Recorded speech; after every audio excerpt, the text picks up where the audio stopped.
അവർ ഇന്ന് ഒരു ഉച്ചയോടുകൂടിയാണ് വന്നത്. ആ സമയത്ത് അവർക്ക് വേണ്ടി ഞാൻ പ്രാർത്ഥിച്ചപ്പോൾ അവർ പറഞ്ഞു, ചേച്ചി എന്ന് പറയാഞ്ഞെന്നാന്ന് ചോദിച്ചപ്പോൾ പറഞ്ഞു, ഞാൻ ഗുളികയ്ക്ക് പോയേക്കായിരുന്നു, എനിക്ക് ഷുഗർ പെട്ടെന്നുണ്ടായി, ഞാൻ അത് കാരണം താമസിച്ചു പോയി എന്ന് പറഞ്ഞു. ഞാൻ അവർക്ക് വേണ്ടി പ്രാർത്ഥിച്ചപ്പോൾ അവരുടെ ഷുഗറിന് കുറവുണ്ടെന്ന് പറഞ്ഞു. അതിന് ഞാൻ ദൈവത്തോടും നന്ദി പറയുന്നു. ഒരാഴ്ചയായി ഞാൻ വീണിട്ട് എൻ്റെ നെഞ്ചിനകത്ത് വേദന ഉണ്ടായിരുന്നു. എൻ്റെ അനുഭവം, ആ വേദനയിൽ ഞാൻ ഇവിടെ വന്നു അഞ്ചിന് കൂടാൻ വന്നപ്പോൾ എൻ്റെ മരുമകൾ പറഞ്ഞ് പോകണ്ട അമ്മ, എല്ലായിടത്തും വീഴും, തലകറങ്ങി. എനിക്ക് അതുകൊണ്ട് തലകറക്കമുണ്ട്. ആ തലകറക്കവും മാറി എല്ലാം ദൈവം എനിക്ക് തന്നതിന് ഞാൻ ബ്രദറിനോട് നന്ദി പറയുന്നത്, യേശുവിനോടും നന്ദി പറയുന്നത്, ഇവിടെ ഇവിടെ പാടാൻ വന്നവരോടും നന്ദി പറയുന്നത്, എല്ലാ അവർക്കും വേണ്ടി ഞാൻ നന്ദി പറയും. കണ്ടോ ഈ ചട്ടയും മുണ്ടെടുത്ത അമ്മച്ചിമാരുടെ ധൈര്യവും കരുത്തും ഒക്കെ കണ്ടോ?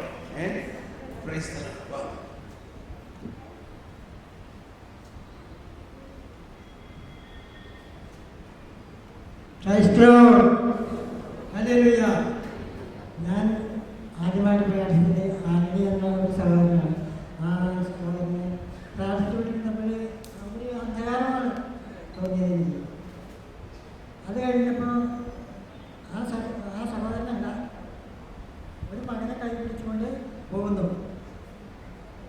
ഞാനതിനെപ്പറ്റി പ്രാർത്ഥന കഴിഞ്ഞ് ചോദിച്ചപ്പോൾ ആ സഹോദരൻ പറഞ്ഞു, എൻ്റെ മകൻ്റെ മൂക്കിന് ഒരു പ്രശ്നമുണ്ടായിരുന്നു, അത് ഞാൻ ആശുപത്രിയിൽ കൊണ്ടുപോയി ചികിത്സിച്ചു സുഖപ്പെട്ടു കേട്ടു എന്ന് പറയും.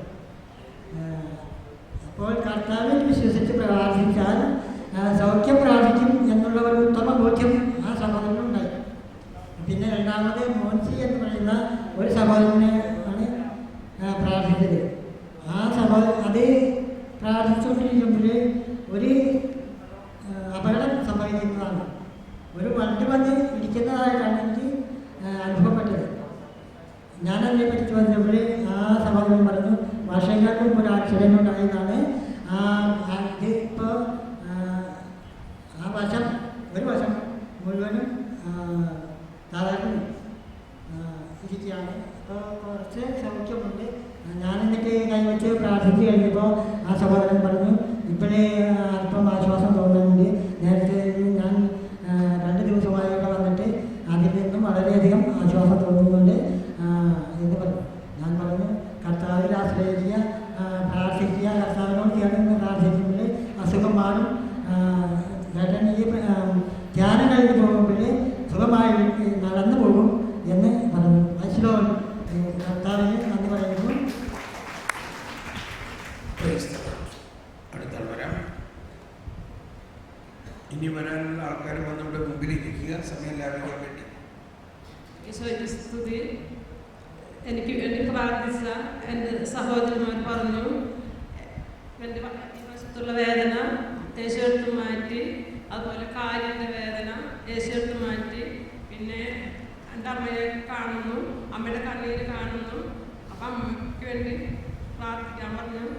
പിന്നെ സങ്കീർത്തനം 91:19 നിത്യം വായിക്കാൻ പറഞ്ഞു. ഈശോയ്ക്ക് നന്ദി. എല്ലാവരും എൻ്റെ അമ്മയ്ക്ക് ഒരു നല്ല മരണം കിട്ടുന്നതിന് വേണ്ടി പ്രാർത്ഥിക്കണം. അമ്മ ഒത്തിരി പ്രായമായതാണ്, ഒത്തിരി ദുഃഖം അനുഭവിക്കുന്നതാണ്. കർത്താവെ മകളെ അനുഗ്രഹിക്കുകയും മകളുടെ അമ്മയ്ക്ക് വേണ്ടി നമുക്ക് പ്രാർത്ഥിക്കാം. കർത്താവെ അനുഗ്രഹിക്കുന്ന യേശുവേ നന്ദി. എല്ലാവരും കർത്താവെ നന്ദി. യേശുവേ സ്തോത്രം. ഈ ദുഃഖമെല്ലാം ഈശോയുടെ വേദനയോ